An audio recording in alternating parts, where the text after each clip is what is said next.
Welcome to Oymyakon, a remote village nestled deep in the Siberian wilderness, where winter isn't just a season, it's an unyielding way of life. Here, the land is gripped by a cold so intense that temperatures have plummeted to a staggering 71.2 degrees, or 96.2 degrees if, earning Oymyakon the title of the coldest permanently inhabited place on Earth. In this place, eyelashes freeze within seconds, cars become lifeless hulks, and every step outside is a test of human resilience against nature's most formidable elements. There is a stillness here, a kind of silence that seeps into the bones. The air, thin and brittle, bites at any exposed skin. The breath you exhale becomes a cloud of shimmering crystals, crackling softly in the air before vanishing. Life moves at a deliberate pace, shaped by routines dictated as much by survival as by tradition. To reach this singular outpost, one must commit to a journey that is an adventure in itself. From Moscow, travelers board a 7-hour flight northeast to Yakutsk, a city famous for its own unforgiving winters. But Yakutsk is only the beginning. From there, a grueling drive stretches 900 kilometers across icy, snow-choked roads, a journey that takes 18 hours, winding through taiga forests and across frozen rivers. As the kilometers pass, civilization thins out, until finally you arrive in Oymyakon, a place that feels closer to the Arctic than to any city or town. The village itself is small, with fewer than 800 residents living within a compact 1.5-kilometer stretch. Snow blankets every rooftop, every path, muting sounds until the world feels suspended in time. There is little movement outdoors, not because people are absent, but because the cold enforces an economy of motion. The silence is interrupted only by the distant rumble of a diesel generator or the crunch of boots on packed snow. Inside each home, survival is engineered into the very architecture. Houses are fortresses against the cold, constructed with up to 7 layers of insulation. Timber, basalt wool, and multiple panes of glass are arranged in thick walls to trap every precious degree of heat. Roofs are packed with sawdust and soil, creating a barrier that keeps warmth in and the crushing cold out. Unheated entryways serve as natural freezers, where food is stored without the need for electricity. Here, slabs of meat, fish, and milk are frozen solid, preserved by the relentless winter. Heating is communal and non-negotiable. A central coal-powered system supplies warmth to many of the homes, its pipes insulated and buried to prevent them from freezing. A power outage, even a brief one, carries real danger. It's not just discomfort, it's a risk to life itself. Residents monitor the temperature and the flow of heat with the vigilance of sentinels, knowing that the walls separating them from the cold are only as strong as the fuel that feeds the burners. In this realm, water is a luxury won through daily effort. There is no running water, as most of the pipes would freeze and burst within hours. Instead, villagers cut heavy blocks of ice from the nearby river, where a rare underground spring keeps a small stretch flowing, even in the dead of winter. Men and women haul these ice blocks home by sled, stacking them outside or in cold rooms. When water is needed, the ice is chipped away, carried indoors, and slowly melted over wood stoves, a process that can take hours. Bathing is a weekly ritual, not a daily occurrence, requiring careful planning. Wood must be chopped, the stove stoked, and water slowly heated until finally, the family can cleanse themselves in the warmth of the bathhouse before bracing the freezing air once more. Even the animals here have adapted to a life at the edge of habitability. The Yakutian horse, unique to the region, is a marvel of evolution. Stocky and covered in a dense, insulating coat, these horses graze through the snow, unbothered by temperatures that would kill ordinary livestock. They require no barns, only stacks of hay stored from the short, intense summer.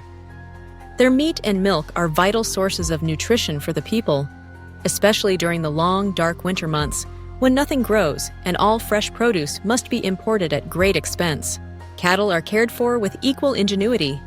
Each morning, farmers lead their cows to the river, the only source of liquid water. The cow's udders are wrapped in cloth to prevent frostbite during milking, and the animals are quickly returned to the warmth of the barn, where the air is heavy with the scent of hay and milk. These cows, bred for generations in the Siberian cold, produce high-fat milk that is crucial for nutrition where fruits and vegetables are scarce. The diet of Oymyakon is shaped by necessity and tradition. Meat, fish, and dairy dominate the table. Raw frozen horse meat and liver, rich in vitamins, are considered delicacies and essential sources of nutrients. Fish are pulled from the river and freeze solid within moments, to be sliced and eaten as is, accompanied only by salt. This is not cuisine for pleasure, but for survival, a way to extract every possible calorie and nutrient from what the land and rivers provide. Hunting remains a way of life for many. The forests that encircle Oymyakon are both larder and adversary, home to wolves, bears, and prey animals that sustain the community. Hunters like Yvon, a man whose life is entwined with the rhythms of the wilderness, brave temperatures well below 50 degrees C to set traps and track game. Wrapped in furs, armed with rifles, and guided by ancestral knowledge, they move silently through the snow, always mindful of the spirits believed to inhabit the land. Each hunt begins with an offering, a prayer for success and safety, a tradition passed down through generations. Nothing is wasted here. A wolf caught in the forest is more than a threat eliminated. It is a source of meat, fur, and tools. Bear pelts, taken from animals that have threatened livestock, become warm clothing, while bones are fashioned into useful implements. In Oymyakon, every resource is precious, and the art of making do is honed to perfection. The human spirit, too, has adapted to these extremes. Children bundle up in layers upon layers of clothing, sometimes more than a dozen, before venturing out to school. Only when temperatures drop below 50 degrees does the school close its doors. Otherwise, education persists, a testament to the value placed on learning, even in the harshest conditions.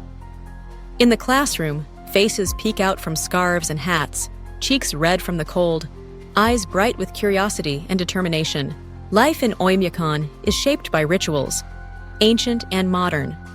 The Saka people, who make up much of the population, retain a deep respect for nature and the spirits believed to dwell in the forests and rivers. Offerings are made and ceremonies performed to ensure harmony with the land. This connection to the past is not nostalgia, but a survival strategy, a way of understanding and respecting the forces that govern existence here. Yet, even in this frozen world, there is warmth. In the laughter of children playing in the snow, in shared meals around wood stoves, in the camaraderie forged by facing adversity together. The people of Oymyakon do not see themselves as victims of the cold, but as its students. They have learned to live with it, to respect its power, and to draw strength from its challenges. Daily routines are built around the realities of the climate.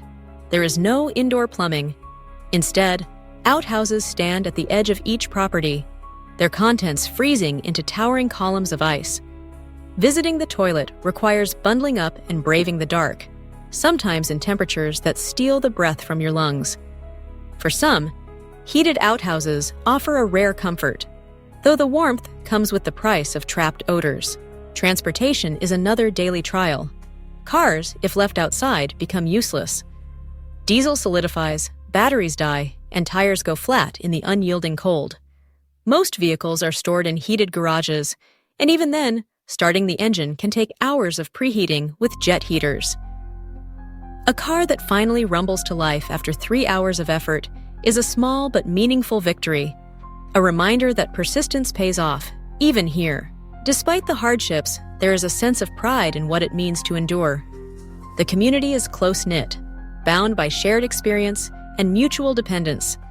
When someone needs help, with a car, with hauling ice, with caring for livestock, neighbors respond without hesitation. Hospitality is a matter of course, and visitors are welcomed with open arms and heaping bowls of hot soup. For outsiders, the experience of Oymyakon is both awe-inspiring and humbling. The sheer scale of the cold, the ingenuity of the people, and the stark beauty of the landscape combine to create a sense of wonder. It is a reminder of the power of nature and of the capacity of humans to adapt and thrive in even the most challenging environments. The story of Oymyakon is not one of conquest, but of coexistence. The cold is not an enemy to be vanquished, but a force to be understood and respected. It shapes every aspect of life, from the food people eat to the homes they build, from the clothes they wear to the rituals they perform. It is both a guardian, protecting the village from the encroachments of the modern world, and a teacher, imparting lessons in humility, resilience, and community. As the sun sets over the snow-covered mountains, casting long shadows across the frozen landscape, there is a sense of timelessness here. The rhythms of life are slow, deliberate, shaped by the cycles of the seasons and the demands of survival. Yet, within this stillness, there is a vibrant pulse, a testament to the indomitable spirit of the people who call Oymyakon home. In the end, Oymyakon is a place of paradoxes, a village where life flourishes in the face of deathly cold, where tradition and modernity coexist, where hardship breeds not despair, but strength and unity. It is a place that challenges every assumption about what it means to endure, to adapt, and to belong. For those who journey here, the experience is transformative. It is impossible to remain unchanged after breathing the air of Oymyakon, after witnessing the ingenuity and resilience of its people. The cold strips away all that is unnecessary, revealing what truly matters: family, community, respect for nature, and the will to survive. As you reflect on this journey, consider the lessons of Oymyakon. In a world that often seeks comfort and convenience above all else, there is value in challenge, in adversity, in the struggle to endure. There is beauty in the starkness of winter, in the quiet strength of those who make their home at the edge of the world. The story of Oymyakon is a story of endurance, of adaptation, and of the enduring power of the human spirit. It is a reminder that, even in the coldest, harshest corners of our planet, life not only persists but thrives, fueled by ingenuity, tradition, and an unwavering sense of community. So, as the last light fades from the sky, and the village settles into another long, frozen night, remember the people of Oymyakon. Remember their courage, their resilience, and their deep connection to the land. And remember that, in the face of even the most daunting challenges, humanity has always found a way to survive, to adapt, and to flourish. Thank you for joining in this exploration of one of the world's most extraordinary places, a village where winter reigns and where the warmth of the human spirit shines brightest against the cold. Stay curious, stay inspired, and remember, there is no place too remote, no challenge too great, for those who are willing to learn, to adapt, and to endure.